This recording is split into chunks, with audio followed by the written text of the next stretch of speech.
María Teresa Ruiz Rosas ha querido que yo esté presente en esta presentación y por supuesto que me encanta, me honra, porque yo no soy lector de novelas, ¿no?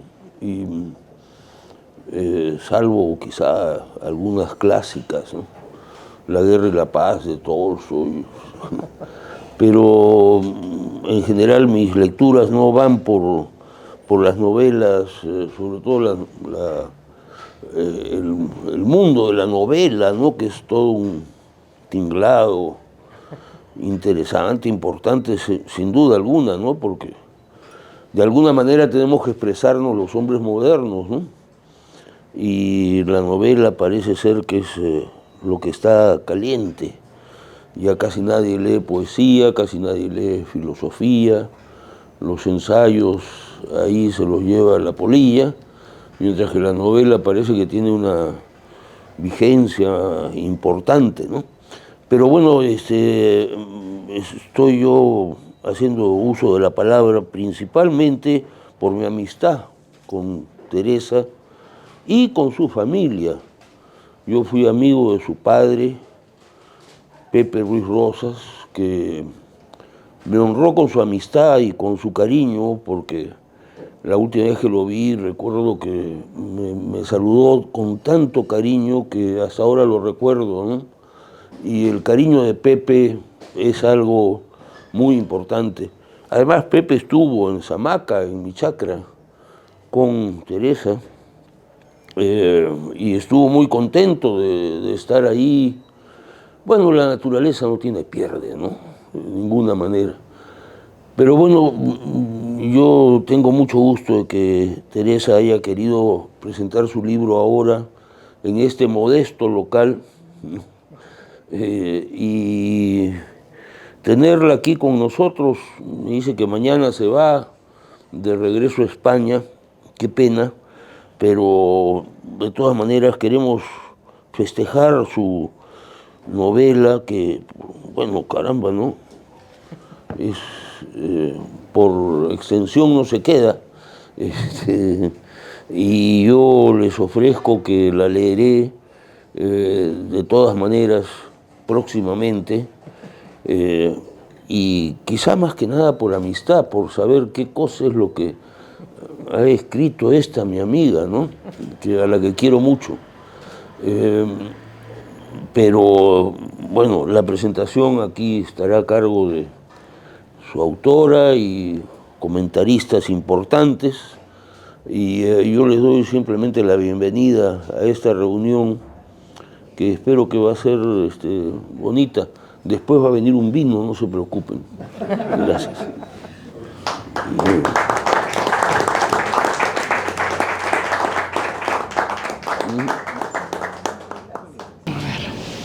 ¿Sí?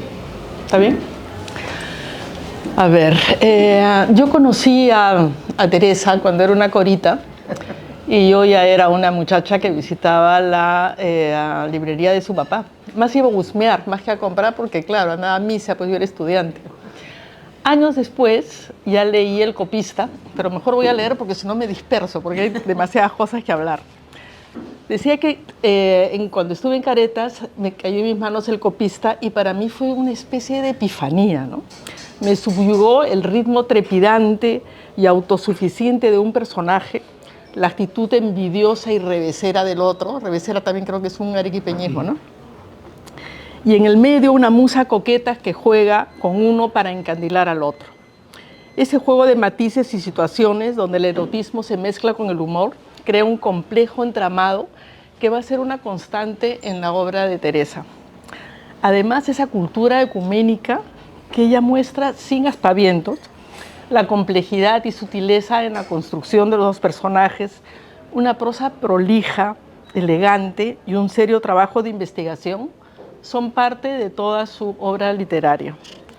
Luego del Copista leí La mujer cambiada, La falaz prosperidad, Nada que declarar, Estación de lirio, en fin, casi todas, me han faltado algunas.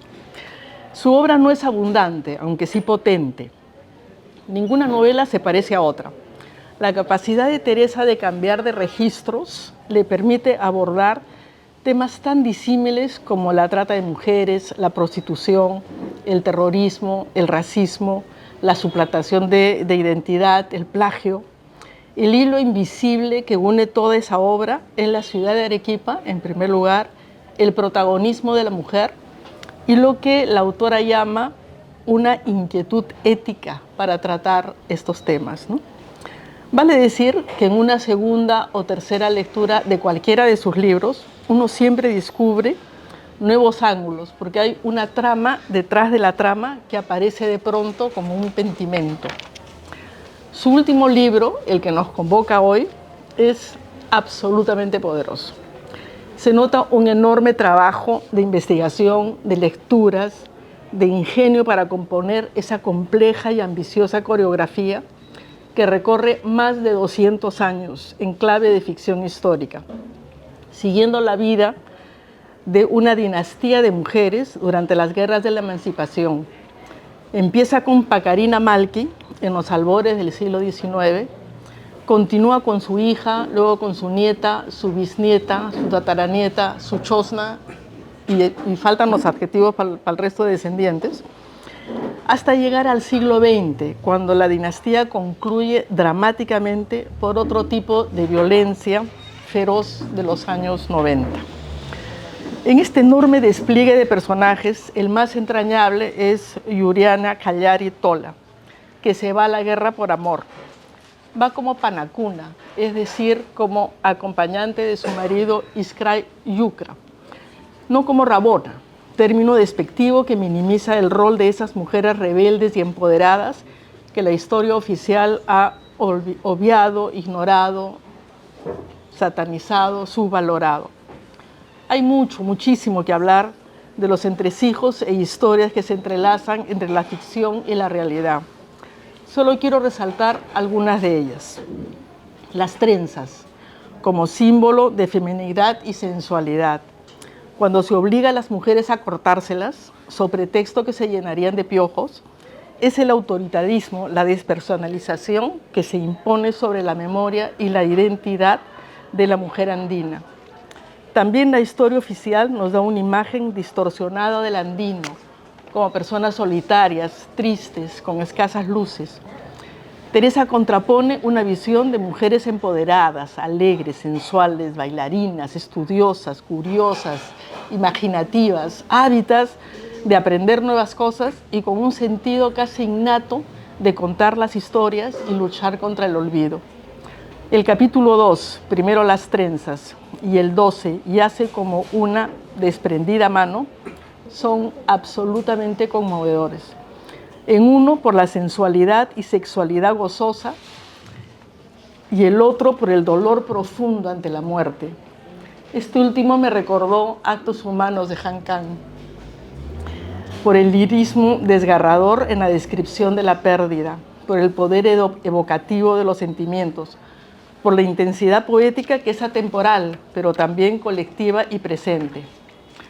Por último, no quiero extenderme más, pero creo que el lenguaje es importantísimo en esta novela.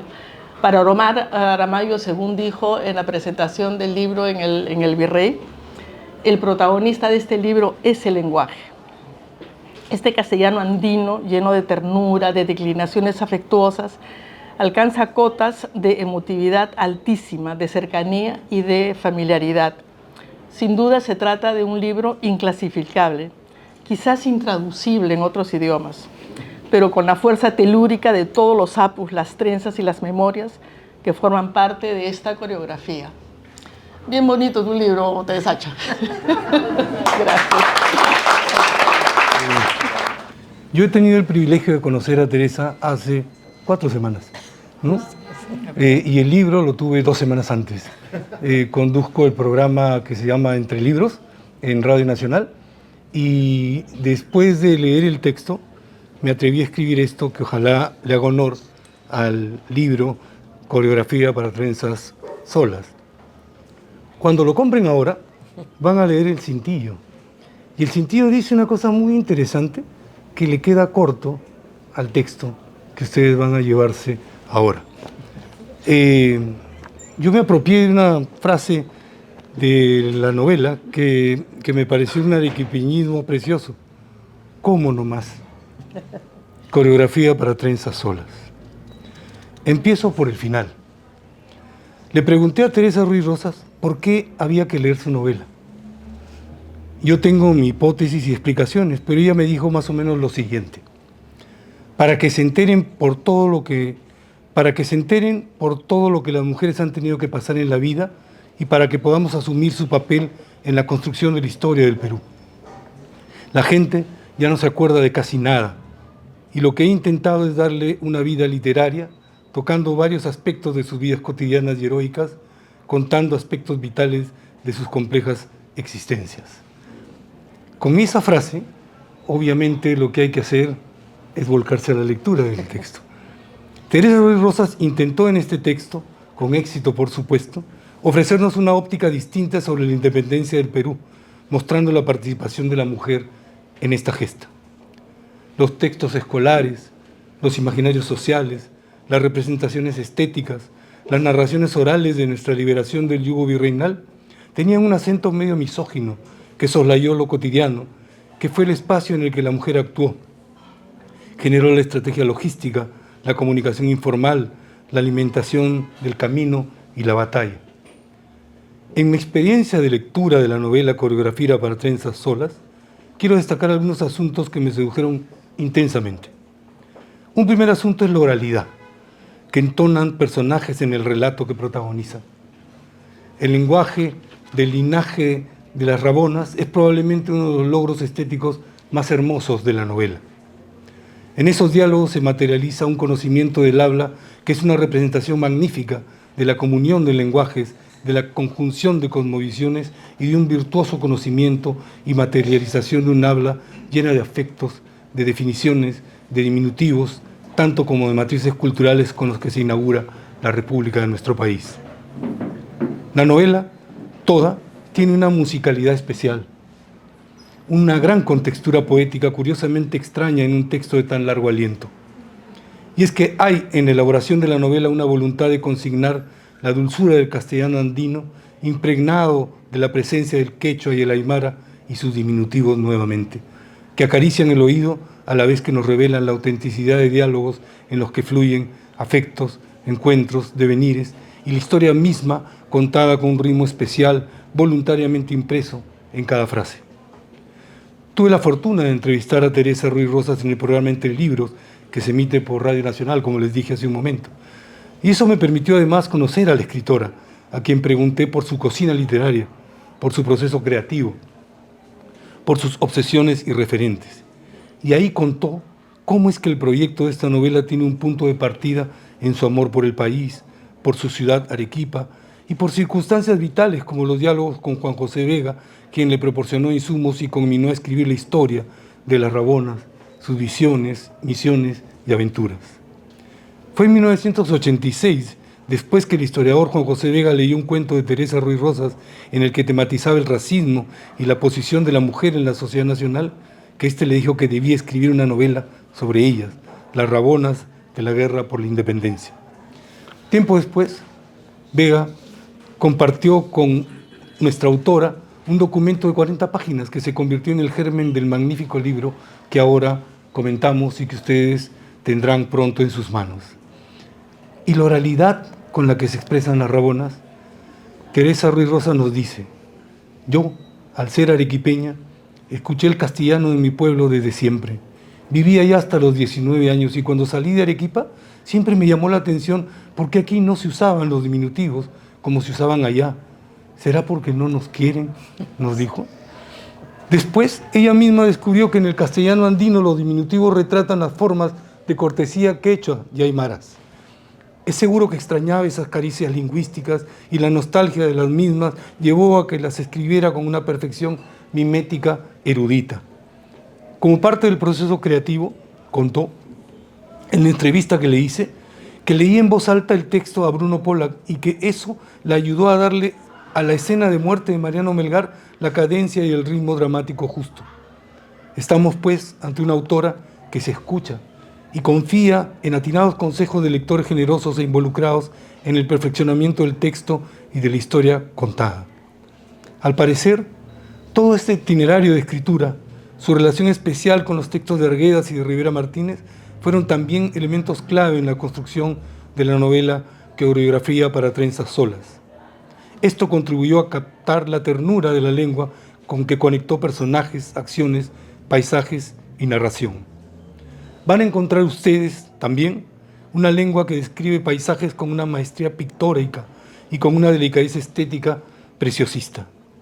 Son los mismos personajes los que se encargan de acuarelar sus entornos y de darle a la naturaleza una belleza viva y vívida. La geografía y el paisaje se constituyen en escenarios y espacios importantes en este texto que su autora define como una novela de caminantes. Por eso la relación contemplativa con el paisaje andino es también un asunto relevante en el relato que nos muestra la novela. Insistí en el porqué de la escritura de esta novela fundamental y Teresa Ruiz Rosas comentó: a mí me gustaría fomentar una especie de reconciliación entre la gente. Aquí hay mucha, demasiada polarización, tan cruenta ahora como antes. Los invito a leer este libro, a conocer a su autora, a caminar por los paisajes que describe y a enternecerse con el lenguaje de las rabonas que nos dedicarán el diminutivo perfecto para hacernos sentir acogidos en los proyectos que ayudaron a crear nuestra independencia. Gracias.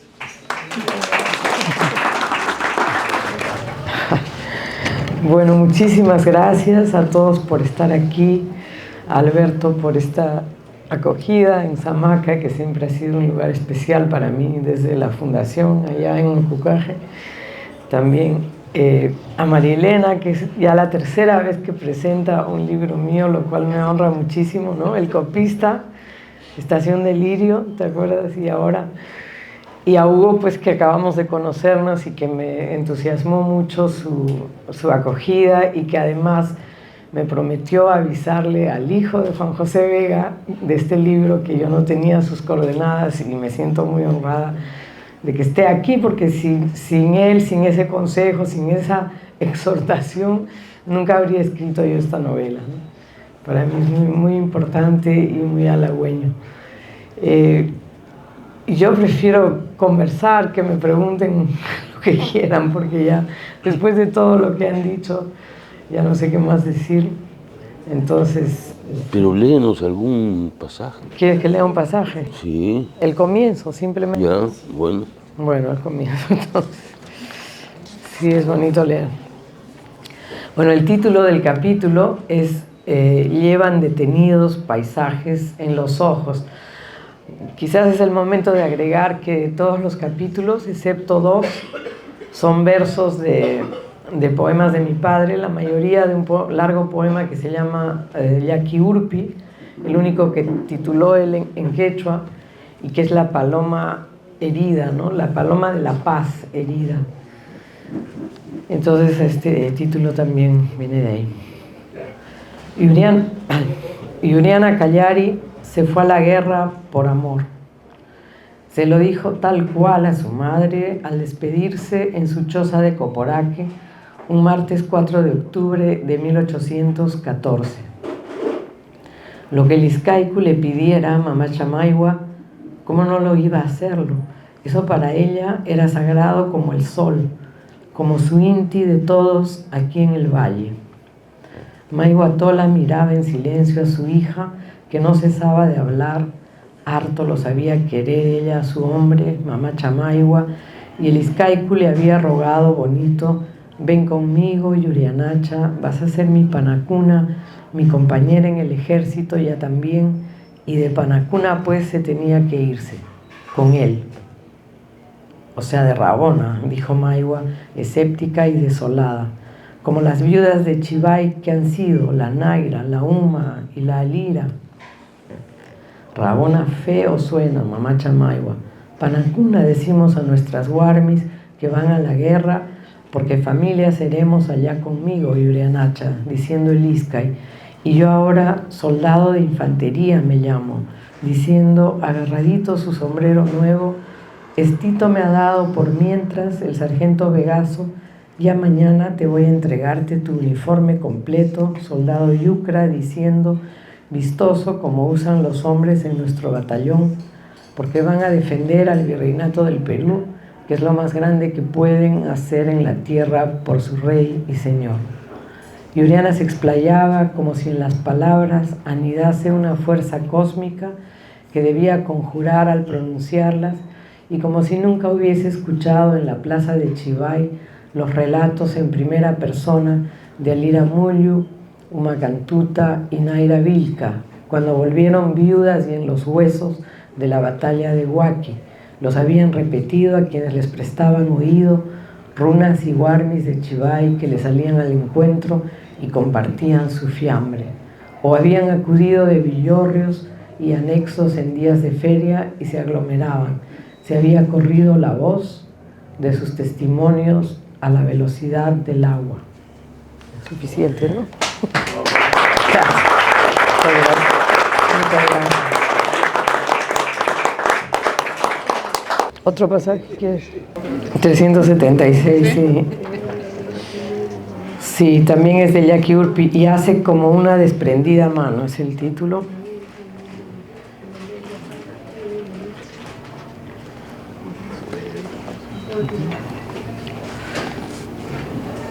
En 1839, el clan de Yuriana Callari e Iskay partió de Sayán con los patriotas a merced del sargento Cornejo en dirección a Yungay. En la ruta de 70 leguas, tal como ella había venido al mundo, Amaya Yucra alumbró a la altura de Recuay cuando les quedaban aún unas 12 horas de camino. Iskay Yucra y Takiri Pintu se turnaron para llevar a Amaya en brazos hasta el campamento de Yungay, y Yuriana hacía lo propio con su nieta. Jarawi y José Faustino cargaban los enseres como rabonas. Si me nace mujercita, Sumac será su nombre, que significa bella, había soñado Amaya despierta. Su carita hermosa, agradable, rociará de contento la triste existencia de las mujeres en el batallón, hasta mientras los patriotas se lanzan a la lucha. Y las caminatas terribles su rayito de luz recibirán de sus ojitos de la Sumac. Y cuando sea grandecita ya no habrán guerras ya. Así le dijo al Takiri. Nació mujercita, Sumac. Al llegar a Yungay se libró la batalla que puso fin a la Confederación Peruana Boliviana, donde el mariscal Agustín Gamarra, el ambicioso caudillo militar que fue 2 veces presidente del Perú, permitió que se masacrara a peruanos y bolivianos, entre ellos a un prócer de la independencia, el general arequipeño Anselmo Quirós. Muy pronto Sumac Pintu dio muestras de estar dotada de un oído fino, desarrollado porque Amaya Yucra y más su abuela Yuriana le cantaban a menudo canciones afinadas en aymara y quechua. A veces solo tarareaban, pero las más entonaban un huayno tras otro con fervor, como un himno a la vida en cada estrofa. Cuanto más alta la voz, más vida, se decían una a otra. Descendían de una estirpe afanosa por celebrar el gozo de seguir siendo. El anhelo de sentir felicidad en el día a día contrapesaba su infortunio de rabonas más despreciadas que acreedoras de la digna gratitud que merecían por ser las artífices de la supervivencia de fracciones relevantes de un ejército que había logrado la independencia de España, si bien anacrónicas ellas en una república como era el Perú desde hacía 18 años, desde 1821.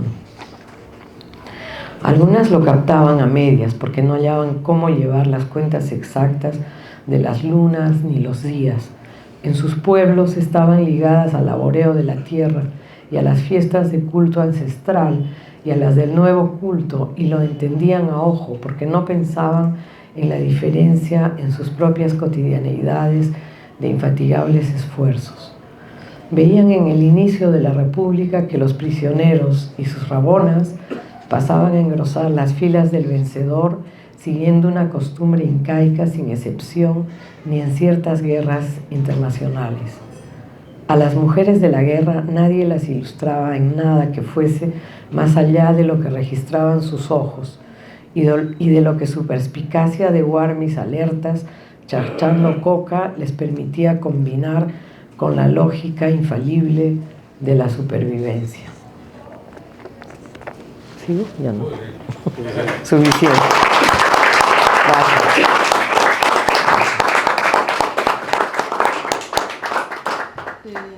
Yo te pregunto... Sí.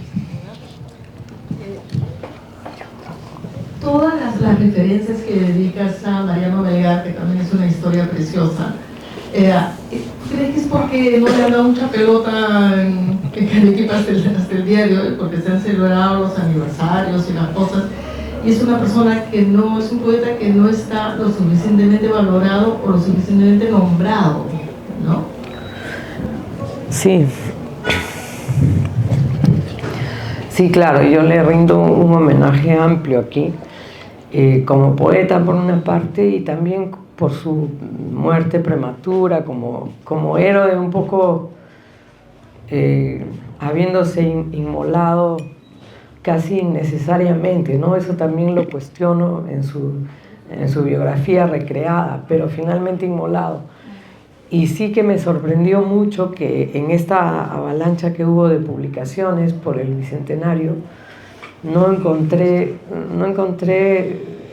incluso en libros que hacían como un recuento, no encontré ninguna mención a él, como si no hubiera existido, ¿no? Y entonces eso me pareció pues que bueno que se podía de alguna manera enmendar, dándole aquí más protagonismo que a otros, y además porque, bueno, a partir de su biografía fui tejiendo la relación inventada de él con otros personajes de ficción, ¿no? Entonces, sí quise que hubiera un entierro simbólico, en fin, ya no les voy a contar todo para que no pierda la gracia, ¿no?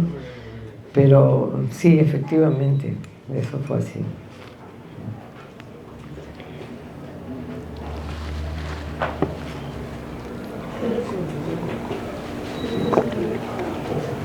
Bueno, a mí me surge, bueno, no soy experta en la materia de novela, pero digamos, respecto al contenido que ustedes han compartido, me